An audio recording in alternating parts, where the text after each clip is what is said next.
19वां वेताल चंद्र स्वामी की कथा। राजा विक्रमादित्य ने शीशपा वृक्ष से फिर वेताल को उतारा और उसे अपने कंधे पर डालकर चल पड़ा। चलते हुए वेताल ने पुनः पूछा, राजन सुनो, मैं तुम्हें इस बार ये मनोहर कथा सुनाता हूँ। बहुत पहले वक्रोलस नाम का एक नगर था, जहाँ इंद्र के समान एक राजा राज्य करता था। उसका नाम था सूर्यप्रभ। राजा सूर्यप्रभ हर प्रकार से सुखी था, किंतु उसे एक ही दुख था कि बहुत सी रानियां होते हुए भी उसे कोई संतान नहीं हुई थी। उस समय ताम्रलिप्ति नाम की एक महानगरी में धनपाल नाम का एक महाजन रहता था, जो उस क्षेत्र के सभी धनवानों में अग्रणी था। उसकी इकलौती पुत्री का नाम धनवती था। वह इतनी सुंदर थी कि उसे देखकर किसी अप्सरा का भ्रम होता था। जब वह कन्या युवती हुई तब महाजन की मृत्यु हो गई। राजा का सहारा पाकर महाजन के संबंधियों ने उसका सारा धन हड़प लिया। महाजन की पत्नी हिरण्यवती किसी प्रकार अपने रत्न एवं आभूषणों को छिपाकर अपनी पुत्री सहित अपने संबंधियों के डर से वहां से भाग निकली। उसके हृदय में दुख का अंधेरा घिरा हुआ था। अपनी पुत्री का हाथ थामे वे बड़ी कठिनाई से नगर के बाहर निकली। संयोगवश अंधकार में जाती हुई हिरण्यवती ने दिख न पाने के कारण सूली पर चढ़ाए गए एक चोर को अपने कंधे से धक्का दे दिया। वह चोर जीवित था। उसके कंधे के धक्के से वह तिलमिला उठा और कर्रा उठा, हाय मेरे कटे हुए जख्मों पर कौन नमक छिड़क रहा है। इस पर उस महाजन की स्त्री ने क्षमा याचना करते हुए उस चोर से पूछा, श्रीमंत आप कौन हैं? तब उस चोर ने उत्तर दिया, मैं कुख्यात चोर हूँ। चोरी करने के कारण मुझे सूली पर चढ़ाए जाने का दंड मिला है। लेकिन आर्या आप बतलाएं कि आप कौन हैं और इस अंधकार में भटकती हुई कहाँ जा रही हैं? चोर के पूछने पर महाजन की पत्नी ने उसे अपना परिचय दिया। तभी चंद्रमा निकल आया और उसके प्रकाश में सारा क्षेत्र आलोकित हो गया। तब चोर ने देख लिया कि उस स्त्री के साथ चंद्रमा के मुख के समान एक कन्या भी वहां मौजूद थी। यह देखकर उसने उसकी माता से प्रार्थना की, आर्य तुम मेरी एक प्रार्थना सुनो, मैं तुम्हें 1000 स्वर्ण मुद्राएं दूंगा, तुम अपनी कन्या मुझे दे दो। यह सुनकर धनवती ने की माता हंसी और चोर से पूछा, तुम तो मरने वाले हो, सूली पर टंगे हुए तुम्हें मरने से विलंब नहीं होगा, फिर क्यों मेरी कन्या का हाथ मांगना चाहते हो? इस पर उस चोर ने कहा, यह सत्य है कि मेरी आयु समाप्त हो गई है, पर मैं पुत्रहीन हूँ। शास्त्रों में लिखा है कि पुत्रहीन व्यक्ति की सद्गति नहीं होती, अतः यह मेरी आज्ञा से किसी और के द्वारा पुत्र पैदा करेगी तो मेरा क्षेत्रज पुत्र होगा। इसी से मैं तुम्हें यह निवेदन करता हूँ कि मेरा मनोरथ पूरा करो। चोर की बात सुनकर महाजन की पत्नी के मन में लोभ पैदा हो गया। उसने चोर की बात स्वीकार कर ली। तब वह महाजन की पत्नी कहीं से जल ले आई और यह कहकर उसने उस जल के चोर के हाथों पर डाल दिया कि मैं अपनी यह कुंवारी कन्या तुम्हें देती हूँ। तब उस चोर ने उस कन्या को अपना क्षेत्रज पुत्र उत्पन्न करने का आदेश दिया और अपनी सास से बोला, सामने उस बरगद के विशाल वृक्ष को देखो, उस वृक्ष की जड़ के समीप जमीन खोदो तो वहां जमीन में दबी तुम्हें कुछ स्वर्ण मुद्राएं मिलेंगी। वह स्वर्ण मुद्राएं निकाल लो और मेरी मृत्यु के बाद विधि पूर्वक मेरा दाह संस्कार करा देना। तत्पश्चात मेरी अस्थियों का किसी तीर्थ स्थान में विसर्जन करने के पश्चात अपनी कन्या सहित वक्रोलस नगर में चली जाना। महाराजा सूर्यप्रभ के शासन में वहां के लोग सुखपूर्वक रहते हैं। मुझे आशा है तुम्हें वहां रहने से किसी प्रकार की कठिनाई नहीं आएगी। यह कहकर उस प्यासे चोर ने हिरण्यवती द्वारा लाया हुआ जल पिया और सूली पर चढ़ाए जाने की पीड़ा के कारण अपने प्राण त्याग दिए। हिरण्यवती ने चोर के निर्देश अनुसार बरगद के वृक्ष के पास जाकर स्वर्ण मुद्राएं निकाली और किसी गुप्त मार्ग से अपने पति के किसी मित्र के यहाँ चली गई। वहां रहकर उसने युक्ति पूर्वक उस चोर का दाह क्रिया करवाई और उसकी अस्थियों को किसी तीर्थ में प्रवाहित कराने आदि की भी व्यवस्था करा दी। अगले दिन वह उस छिपे धन को लेकर अपनी कन्या के साथ वहां से निकल पड़ी और चलती चलती क्रमशः वक्रोलस नगर में पहुंच गई। वहां उसने वसुदत्त नाम के किसी श्रेष्ठ वणिक से एक मकान खरीद लिया और अपनी पुत्री सहित उस मकान में रहने लगी। उन्हीं दिनों उस नगर में विष्णु स्वामी नाम का एक अध्यापक रहते थे। मन स्वामी नाम का उनका एक ब्राह्मण शिष्य बहुत रूपवान था। यद्यपि वह ब्राह्मण शिष्य उत्तम कुल का था, तथापि यौवन के वशीभूत होकर हंसाबली नाम की एक विलासिनी के प्रेम में फंस गया था। हंसाबली शुल्क के रूप में 500 स्वर्ण मुद्राएं मांगती थी और इतना धन उसके पास नहीं था, इसलिए वह उसे पाने को दिन रात बेचैन रहता था। एक दिन उस महाजन की कन्या धनवती ने अपने मकान की छत पर से उस सुंदर युवक को देखा। धनवती उसकी सुंदरता पर मोहित हो गई। उसे अपने चोरपति की आज्ञा का स्मरण हो आया। तब उसने अपनी माता को बुलाया और उससे कहा, माँ, नीचे खड़े उस ब्राह्मण युवक के रूप और यौवन को तो देखो। उसके नेत्र कितने सुंदर हैं। इस वेश में तो वह साक्षात कामदेव जैसा दिखाई दे रहा है।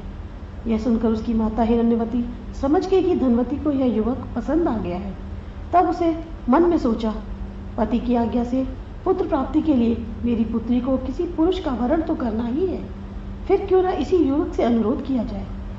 यह सोचकर उसने इच्छित संदेश के साथ भेद जानने वाली एक दासी को भेजा कि वह उस ब्राह्मण युवक को यहाँ ले आए। उस दासी ने जाकर उस ब्राह्मण युवक को एकांत में बुलाया और सारी बातें कही।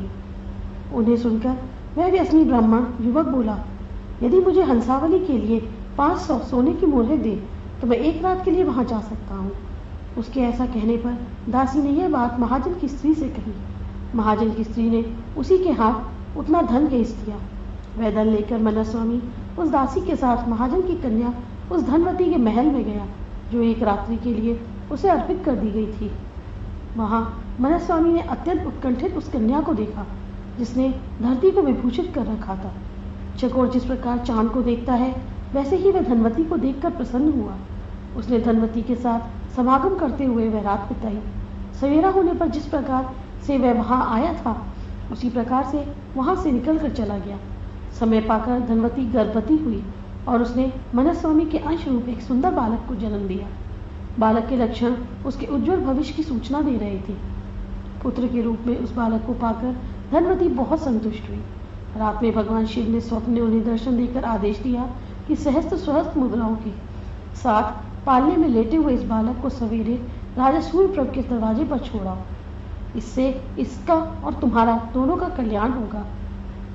शिव जी के ऐसा कहने पर वह वणिक पुत्री और उसकी माता जागकर आपस में विचार विमर्श करने लगी और भगवान की बातों पर विश्वास कर वे राजा सूर्यप्रभ के सिंह द्वार पर उस बालक को स्वर्ण मुद्राओं सहित छोड़ आई। उधर भगवान शिव ने पुत्र की चिंता में सदा दुखी रहने वाले राजा सूर्यप्रभ को भी स्वप्न में आदेश दिया, राजन उठो, तुम्हारे सिंह द्वार पर किसी ने पालने में लेटे हुए एक सुंदर बालक को रख दिया है। उसे स्वीकार करो और उसका पुत्रवत पालन करो। राजा की नींद खुली और उसने सिंह द्वार पर जाकर देखा तो उसे भगवान शिव के कथन की सत्यता का पता चला। बालक के साथ धनराशि भी रखी हुई थी और उसके हाथों पैरों में छत्र, ध्वज आदि के चिन्ह की रेखाएं थी। वह बालक बहुत ही सुंदर आकृति वाला था। भगवान शिव ने मेरे योग्य पुत्र ही मुझे दिया है, ऐसा कहते हुए राजा ने उस बालक को अपने हाथों में उठा लिया और महल में चला गया। तब राजा ने पुत्र प्राप्ति के उपलक्ष्य में इतना धन गरीबों में लुटाया कि नगर में कोई दरिद्र ही न रहा। नृत्यवाद आदि के साथ राजा ने विधि पूर्वक बालक को अपनाया और उसका नाम रखा चंद्रप्रभ। राजमहल में हर प्रकार के सुखों के साथ धीरे धीरे राजकुमार बड़ा होने लगा। जब वह युवक हुआ तो राज ने उसे राज्यभार सौंप दिया और वह तीर्थाटन के लिए वाराणसी चला गया। नीति जानने वाला उसका पुत्र जब अपनी प्रजा पर धर्मपूर्वक शासन चला रहा था, तभी सूचना मिली कि वाराणसी में उसके पिता का देहांत हो गया है। पिता की मृत्यु का संवाद पाकर राजा चंद्रप्रभ ने उसके लिए शोक किया तथा उसके लिए श्राद्ध आदि किए। फिर वह धर्मात्मा अपने मंत्रियों से बोला, पिताजी से भला मैं किस प्रकार ऋण हो सकता हूँ, फिर भी मैं अपने हाथों उनका एक ऋण चुकाऊंगा। मैं उनकी अस्थियां ले जाकर विधि पूर्वक गंगा में प्रवाहित करूंगा तथा गया जाकर सभी पितरों को पिंडदान दूंगा। मैं इसी प्रसंग में पूर्व समुद्र तक की तीर्थ यात्रा भी करूंगा। राजा के ऐसा कहने पर उसके मंत्री उससे बोले, देव, आपको किसी प्रकार ऐसा नहीं करना चाहिए। आप यदि राज्य को इस प्रकार अरक्षित छोड़कर चले जाएंगे तो पीछे से शत्रुओं को राज्य पर आक्रमण करते देर न लगेगी। अतः आप पिता के संबंध में यह कार्य किसी और को हाथों करा लें। एक राजा के लिए प्रजा पालन के अतिरिक्त कोई और बड़ा धर्म नहीं है। अपने मंत्रियों की बात सुनकर राजा चंद्रप्रभ ने कहा, हमने जो कुछ निश्चय कर चुके हैं वह अटल है। पिता के लिए मुझे तीर्थ यात्रा अवश्य करनी है। इस क्षणभंगुर शरीर का क्या विश्वास, पता नहीं कब पूज्य पिताजी की तरह मेरा साथ छोड़ दे। अतः मेरा आदेश है कि जब तक मैं इस तीर्थ यात्रा से वापस न लौटाऊं, मेरे स्थान पर तुम लोग मेरे राज्य की रक्षा करोगे। राजा की आज्ञा सुनकर मंत्रीगण चुप ही रहे। तब वह राजा अपनी यात्रा की तैयारियां करने लगा। एक शुभ दिन स्नान आदि करके उसने अग्निहोत्र की विधि संपन्न की और ब्राह्मणों का पूजन किया। फिर शांत वेश धारण करते हुए जुते हुए रथ में बैठकर उसने नगर से प्रस्थान किया। जो सामंत, राजपुत्र, नगरवासी तथा ग्रामीण राजा को छोड़ने सीमांत तक आए थे, उनकी इच्छा न होने पर भी राजा चंद्रप्रभ ने बड़ी कठिनता से उन्हें समझा बुझाकर वापस लौटा दिया और मंत्रियों को राज्य शासन का भार सौंपकर वाहनों पर आरूढ़ ब्राह्मणों तथा पुरोहितों के साथ वे आगे बढ़े। विचित्र प्रकार के वेशों और भाषाओं को देख सुनकर प्रसन्न होते तथा अनेक प्रकार के देशों को देखते हुए वे सब क्रमशः गंगा तट पर जा पहुंचे। राजा ने उस गंगा नदी को देखा जिसमें जल कल्लोल से बनी लौली लहरियां प्राणियों के स्वर्गरोहण के लिए बनाई जा रही सीढ़ियों के समान जा रही थी। राजा ने रथ से उतरकर विधि पूर्वक पतित पावनी गंगा में स्नान किया और राजा सूर्यदेव की अस्थियां उसमें प्रवाहित करी। दान देकर और श्राद्ध आदि संपन्न करके वह फिर रथ पर सवार होकर चल पड़ा और क्रमशः ऋषियों से वंदित प्रयाग में जा पहुंचा। राजा ने वहां उपवास रखकर स्नान, दान, श्राद्ध आदि सब उत्तम क्रियाएं संपन्न की और उसके बाद वाराणसी गया। वाराणसी में 3 दिन रुककर विधि पूर्वक सभी धार्मिक क्रियाएं संपन्न करके राजा गयाशी नामक स्थान पर पहुंचा। महाराजा के पर्याप्त दक्षिणा के साथ विधि पूर्वक श्राद्ध किया और फिर धर्मायण चला गया। गया कूप में जब वह पिंड देने लगा तो उस पिंड को लेने के लिए उस कुएं के भीतर से मनुष्य के 3 हाथ ऊपर निकले। यह देखकर राजा घबरा गया। यह क्या बात है? उसने अपने ब्राह्मणों से पूछा, इनमें से किस हाथ में मैं पिंड दूं? तब उन ब्राह्मणों ने राजा से कहा, राजन, इनमें से एक हाथ तो निश्चित ही किसी चोर का है, क्योंकि लोहे की हथकड़ी पड़ी रहने का निशान उसकी कलाई पर स्पष्ट दृष्टिगोचर हो रहा है। दूसरा हाथ किसी ब्राह्मण का है, क्योंकि उसमें पवित्री पड़ी हुई है। तीसरा उत्तम हाथ लक्षणों वाला किसी राजा का है, क्योंकि उसकी उंगलियों में बहुमूल्य रत्नों से जड़ी कई अंगूठियां पड़ी हैं। अतः हम लोग यह समझ पाने में असमर्थ हैं कि आपको पिंडदान इन तीनों हाथों में से किस हाथ को दिलाएं। ब्राह्मणों के ऐसा कहने पर राजा अनिश्चय में घिर गया और कोई फैसला न कर सका। राजा विक्रमादित्य के कंधे पर बैठा वेताल इतनी कथा सुनाकर राजा से बोला, राजन, वे ब्राह्मण और राजा चंद्रप्रभ पिंडदान देने के विषय में कोई निर्णय न ले सके, किंतु तुम अवश्य जानते होगे कि पिंड लेने का अधिकारी कौन था। जानते हुए भी यदि तुमने मेरे इस प्रश्न का उत्तर नहीं दिया तो तुम्हें पहला वाला ही शाप लगेगा। धर्म के राजा विक्रमादित्य ने वेताल की यह बात सुनी। तब उसने मौन त्याग कर वेताल को यह उत्तर दिया, हे योगेश्वर, राजा चंद्रप्रभ को उस चोर के हाथ में ही पिंड देना चाहिए, क्योंकि वह उसी क्षेत्रज का पुत्र था, शेष दोनों का नहीं। उसे जन्म देने वाले ब्राह्मण को उसका पिता नहीं माना जा सकता, क्योंकि उसने तो धन लेकर एक रात के लिए स्वयं को बेच दिया था। राजा सूर्यप्रभ ने यदि उसके जात कर्म संस्कार आदि कराए थे तो उसका पालन पोषण भी किया था, फिर भी वह उसका पुत्र नहीं माना जा सकता। कारण जब राजा ने उस बालक को पाया था तब बच्चे के सिर के पास पालने में जो स्वर्ण मुद्राएं रखी हुई उसे मिली थी, वह उस बालक का अपना ही धन था जो उसके पालन पोषण का मूल्य था। अतः उसकी माता जल से संकल्प करके जिसको दी गई थी और जिसने उसे पुत्र उत्पन्न करके ही आज्ञा दी थी तथा अपना सारा धन उसे सौंप दिया था, राजा चंद्रप्रभ उस चोर का ही क्षेत्रज पुत्र है। मेरे विचार से चंद्रप्रभ को उसी हाथ में पिंड देना उचित है।